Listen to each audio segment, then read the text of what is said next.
Hello, everybody. Welcome to Bay Sunday. I'm your host, Frank Malakote. Another terrific show for you this morning. But first, our weekly reminder, if you've got a show idea, we would love to hear from you.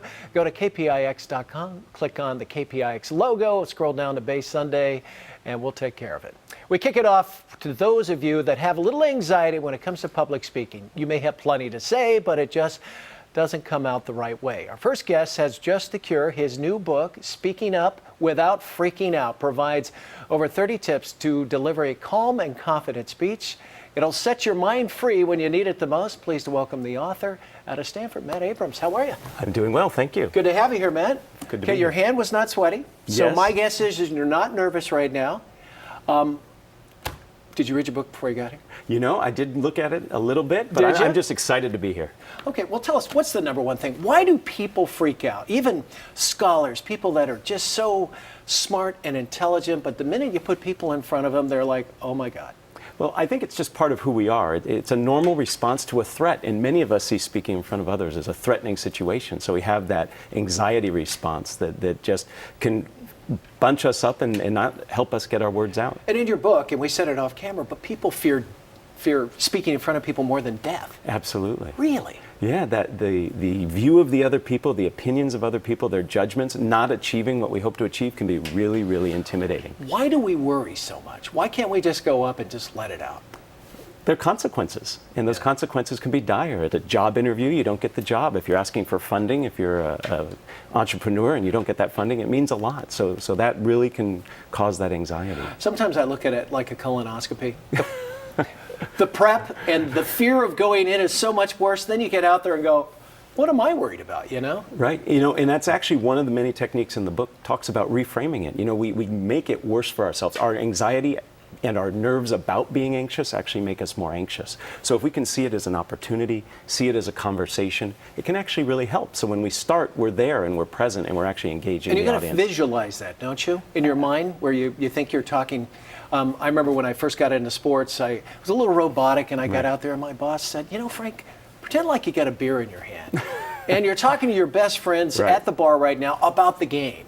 Right. And just come over the top and be yourself. Well, I don't recommend drinking before speaking. No, I agree. But that notion of visualization, seeing it in your mind's eye before you do it, actually desensitizes you. It's one of the techniques that's been studied longer than any of the other anxiety management techniques. So you're right, visualization can be very helpful. I like the wet, dry, dry, wet. Your mouth, which is supposed to be dry, or supposed to be wet, gets dry, and then you start to perspire. That's and right. You got to blotch your head and all that kind of thing. Right. Yeah, Go ahead. I call that plumbing reversal. Plumbing reversal. Exactly. So what's normally wet gets dry, and what's normally dry gets wet. And that's a very common response to that anxiety feeling. Well, you talked about reframing. How about some other tips?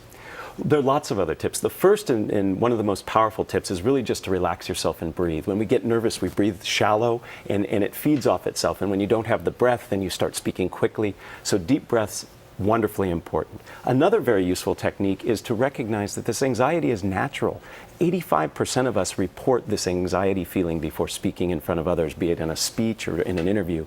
And what that means is we just have to recognize it's normal. And if you greet your anxiety and say, okay, this is me feeling anxious because I'm doing something important, that can actually help versus saying, this is me being nervous, I've got to hide my nervousness. And that just builds that anxiety. Yeah. And I think sometimes when you make a mistake, just play off it. Have a little fun with it. Because we're only human, you know? Right. You know, I'm sorry. I was going to say I do that on the air sometimes. You go, oh, well, you know, right. Not perfect. The expectation of the audience is not that you're perfect. The audience is there to learn something from you, and they expect you to be normal. If you're robotic and overly scripted, that actually does you a disservice. You talked about fake it till you make it, yes. too. Sometimes you got to just say, just get me through it, right? Exactly. There's some clear signs that people give off when they're anxious, and if we can learn to mask those signs, much like a good poker player hides his or her tells, you can convince your audience that you're more confident than you are. And something beautiful happens is that when they see you as confident, they treat you as confident, and you begin to feel more confident. And body movement, your posture, swaying at the podium, yes. repeating the same words,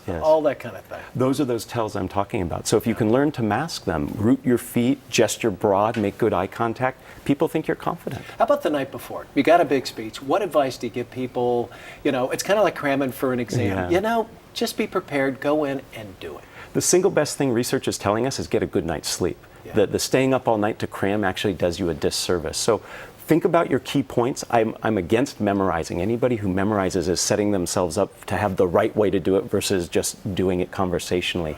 So know your points, really think about your themes and how you want to articulate them, and then get a good night rest. And you talked about maybe don't do it the night before, 2 or 3 days before, throw a few things on paper, think about it, and let it evolve as opposed to let it be done, right? Exactly, exactly. And revisit it periodically, not consistently. And think about different ways of saying it. There is no one right way. There are better ways, there are worse ways, but there is no one right way. All right. Well, so nice to meet you. Best Thank of you luck so with the much. book. Thank Thanks you for very coming in. If you'd like to get a copy of Speaking Up without freaking out, log on to nofreakingspeaking.com. That's nofreakingspeaking.com. Got to be careful how I say that. Back with more Bay Sunday right after the break. Stay right there, everybody.